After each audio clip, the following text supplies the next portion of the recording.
Imagine you are 11 years old. Your parents or legal guardian just passed away. You have no one in your biological family that can or is willing to take care of you. Your social worker brings you to your home and asks you to grab all your belongings and everything that you would like to keep. Now, you're confused on this situation. You don't really know what's going on. So you pack your bags, you get into a car.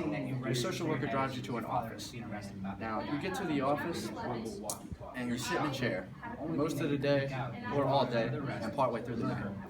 Now, you sit there and you start pondering one thing: what has life dealt you? Ever since I was a child, as a former orphan, I realized I need to understand the self-parenting strategies for orphans. Today, I'm going to talk about the self-parenting strategies for orphans.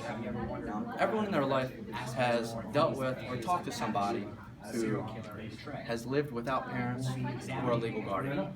Now, the question's always brought up: how do you do it?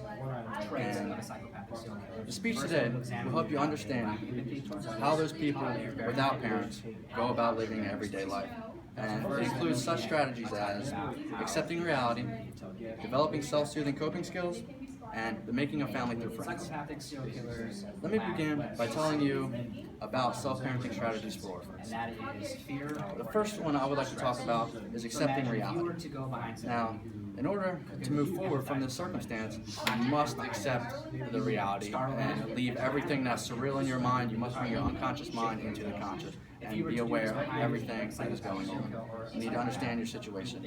Another thing I would like to talk about and to support that is optimistic thinking. Now, when it comes to optimistic thinking, obviously make the best of every situation. You just want to be positive.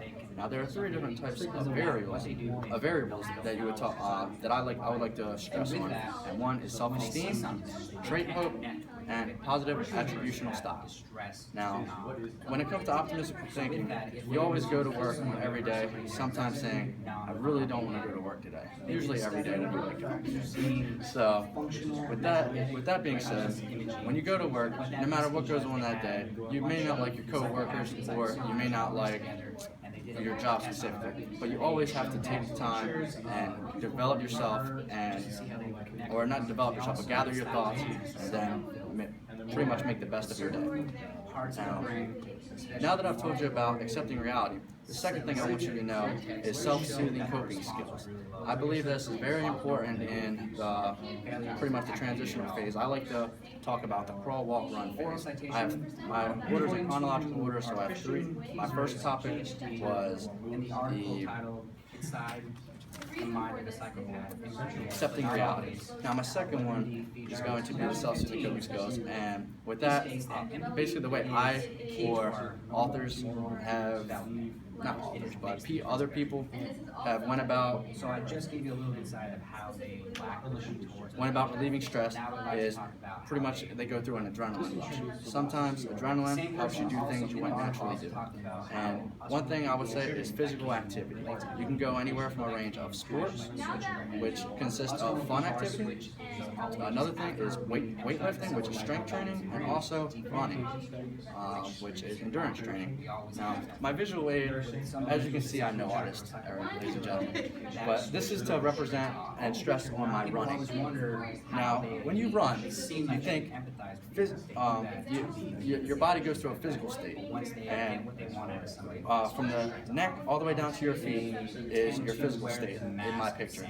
Now, when you're running, you go on a run, it helps you relieve stress, and once your body becomes physically exhausted, PE, physical exhaustion, it goes into a mental state, and it goes off your mental mind on how much can you keep going.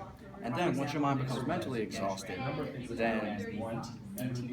then at that point, no matter what's going on in your mind, the only thing you want to do is sleep. And let's be honest with ourselves here. Who's mad or anything when they're sleeping? Nobody.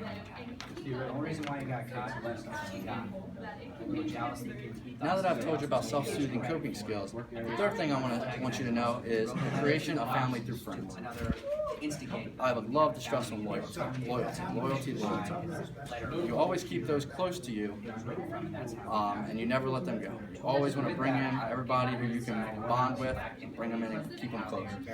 Now, in the military, I would just like to. They're persuasive. They seem to be sweet. Now, in the military, we use loyalty as brothers and sisters.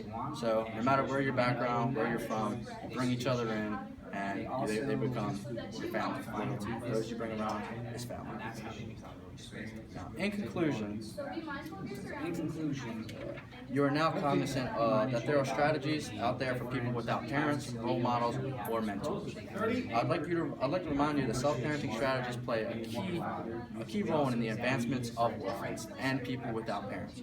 I would like you to remember these 3 types of strategies as you go through the motions of everyday life, so that you can either A, be a role model, B, be a mentor, or C, just become family of orphans. Now, my last thing I would like to touch up on is using these strategies to help use these strategies in life to help you choose what's best for you.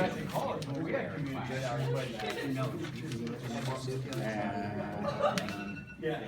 thank you.